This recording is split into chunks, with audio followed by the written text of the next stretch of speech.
everyone, Chris here, and welcome to my channel. For today's 5 on Friday, I'm going to be doing my 5-star prediction 3 wrap-up. So first up, we have The Road Trip by Beth O'Leary, and I gave this book 1.5 stars. So this book has 2 POVs, Addie and Dylan. Addie is heading to a friend's wedding with her sister when she is rear-ended, and the driver of the other car is her ex, Dylan. Dylan and his best friend are also headed to the same wedding Addie is heading to with her sister, as the friend is a mutual friend of both Addie and Dylan. Unfortunately, only one of their cars is still operational, and they're on a bit of a time crunch, so they end up having to carpool together and cram all their stuff into one car to get to this wedding if they want to get there in time.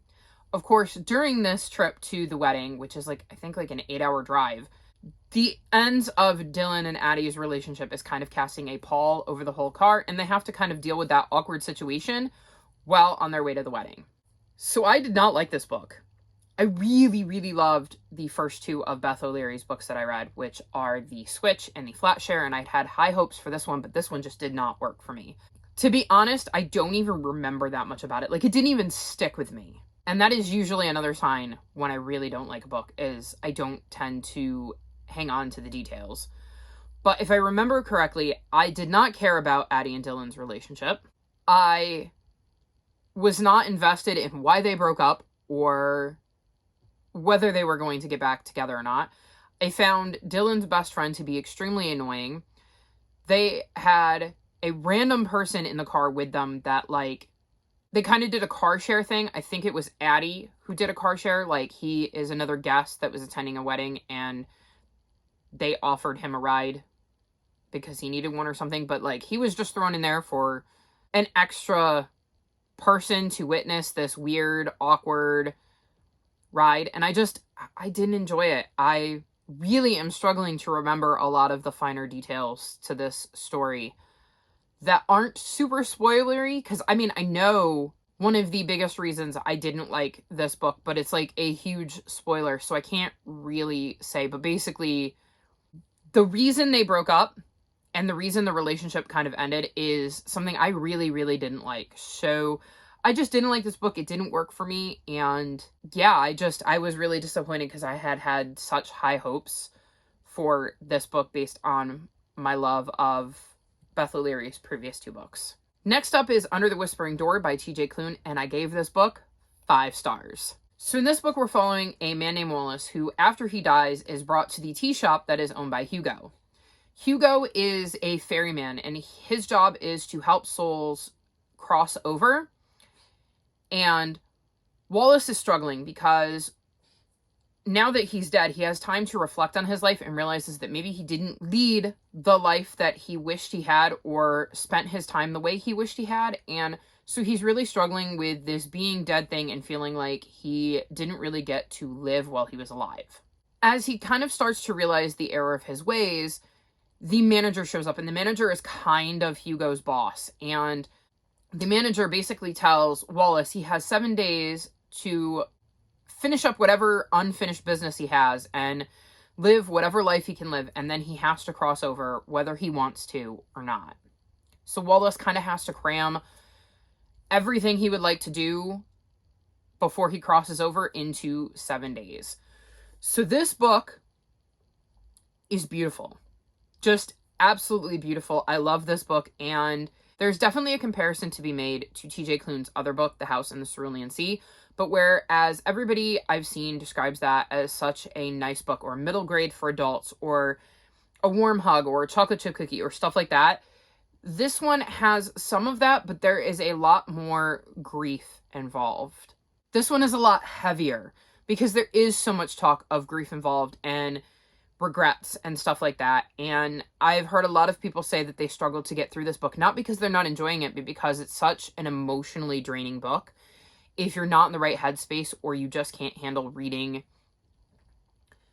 about death and reflections and stuff like that. So that is something to keep in mind when you go into this book, but I absolutely adored it. And it is very heavy and emotional, and TJ Klune does such a great job of bringing that emotion to life of, if you died and you felt you hadn't lived the life that you wanted to lead, or realized you had wasted your time, how would you react to that? What would you be feeling? How would you deal with that? And it's such a brilliant book because we also see Hugo deal with other people who are passing through his tea shop or who have interacted with his tea shop. And it is just so fascinating how TJ Klune pulls all the threads of that together. And I just really, really loved this book. And I love TJ Klune's writing. And don't be surprised if he shows up on a future 5-star prediction, because this was just another brilliant book by him. Next up, I read Delivery to the Lost City by P.G. Bell, and I gave this book 5 stars. This is the third and final book in the Train to Impossible Places series, and in this series we follow Susie, who one day comes downstairs to find a random train in her living room, and her parents are asleep, and she has no idea where this train came from, and this train is being run by trolls, and she ends up sneaking aboard and getting brought to the Land of Impossible Places, where she ends up going on a journey to help deliver a package. And this is kind of the conclusion to Susie's adventures. So I think this is the first book in the series that I gave 5 stars to, but it was definitely earned. I loved this book so much, and towards the end, I teared up. And not because, like, anything sad happened, but because I love these characters in this world so much that the realization that my journey with them was almost over made me super emotional. Some of the things I liked about this book, I can't really talk about because they're massive spoilers, and I don't want to spoil the first 2 books for you, but I really like how P.G. Bell incorporated certain things into this book and kind of pulled on threads that we had seen in the first 2 books and added them into this 3rd book and kind of wrapped up the story he had been telling. I just really love the kind of also found family aspect that Susie has with the people she's met on the train and the people that run and operate the train, and getting to see that demonstrated in this book as well.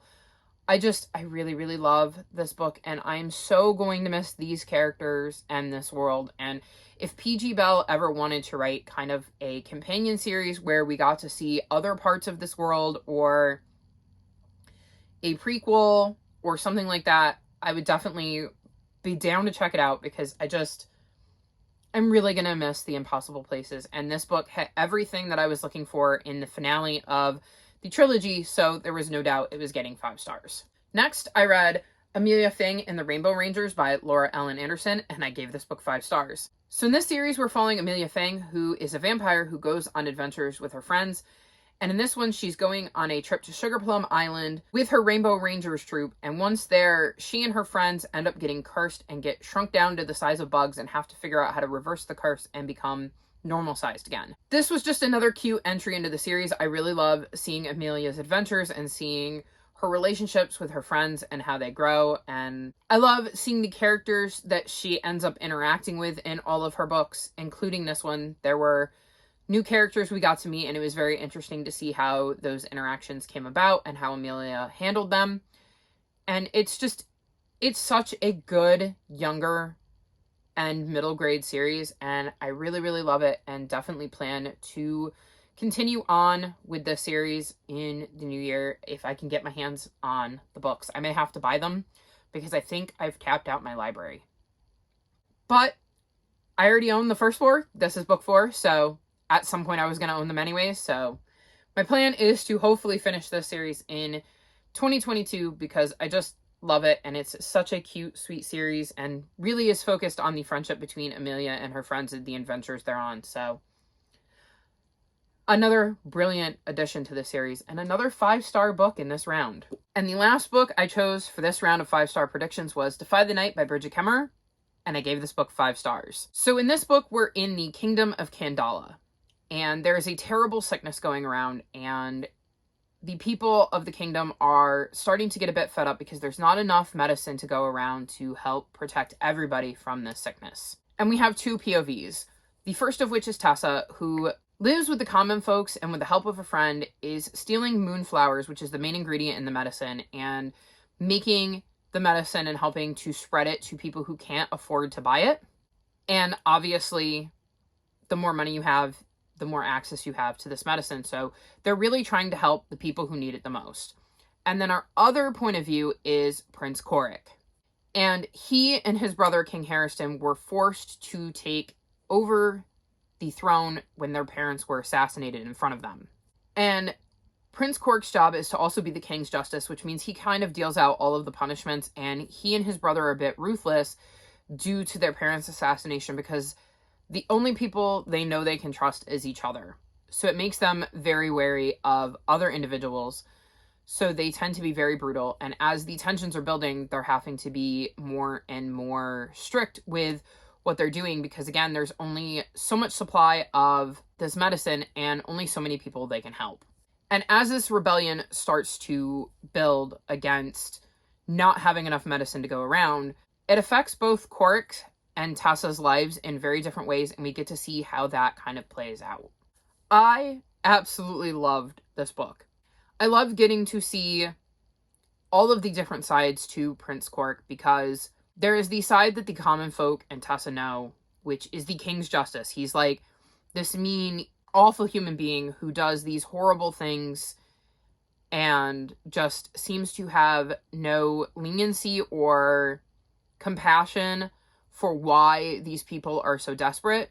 But then when we're in Prince Cork's head, we see that there's a lot more to Prince Cork than meets the eye. And by getting to see his kind of right-hand man and getting to see his brother and his interactions with them, it shows you this different side to the prince. And when the prince and Tessa meet, you definitely get to see more of that different side. And Tessa struggling to kind of come to terms with the fact that the Prince Cork that she's known is very different to who he is when he's not having to kind of put up a facade. Because again, he and his brother don't trust anybody because they still to this day don't know who was responsible for the assassination of their parents. And it is also really interesting because with this sickness going around, I think it is different enough to what is going on in real life that I didn't struggle with that quite as much. But at the same time, I think you can kind of understand and sympathize in a way that maybe I wouldn't have been able to before everything in the real world happened, with the idea that there's only so much medicine to go around and each side is struggling with how to deal with that, and it is not as cut and dried as Tessa and the common folk would believe. So it's interesting to see how Cork and his brother are handling that. And I think where it ends is also a very interesting spot that makes me very intrigued to see how this second book is going to play out, because I do believe this is a series. And don't be surprised if the second book ends up on a future 5-star prediction list, because I love Bridget Kemmer's writing. Most of her books get 4.5 to 5 stars from me. So I can definitely see me putting this sequel on a future 5-star prediction at some point. So that was my 5-star prediction 3 wrap up. 4 5 stars and a 1.5 star. I'd say that's a pretty good round of predictions. I think that's the most 5 stars I've given since I started this, and will probably be very hard to top. Unless I go with like super obvious choices for one round. I mean, some of these were obvious because Bridget Kemmer and Lauren Ellen Anderson have gotten so many 5 stars, and I think TJ Klune's new book was a safe bet just because I enjoyed The House in the Cerulean Sea so much. Although, to be fair, I've also read his Extraordinary series, and neither one of those books got 5 stars, so it's not a shoo-in with him as much as Bridget Kemmer or Lauren Ellen Anderson, but... And I honestly thought Beth O'Leary was going to be at least 4.5, if not 5 stars, so I was really, really disappointed with that one. But what can you do? You're not going to love everything. So that's my 5-star prediction 3 wrap-up. Have you read any of these books? I would love to know what you thought of them. Linked in the description below is all my social media if you would like to chat with me about any of these books or any books in general. If you've made it this far in the video, leave me star emojis, like this video, and subscribe to my channel, and I'll talk to you next time. Bye!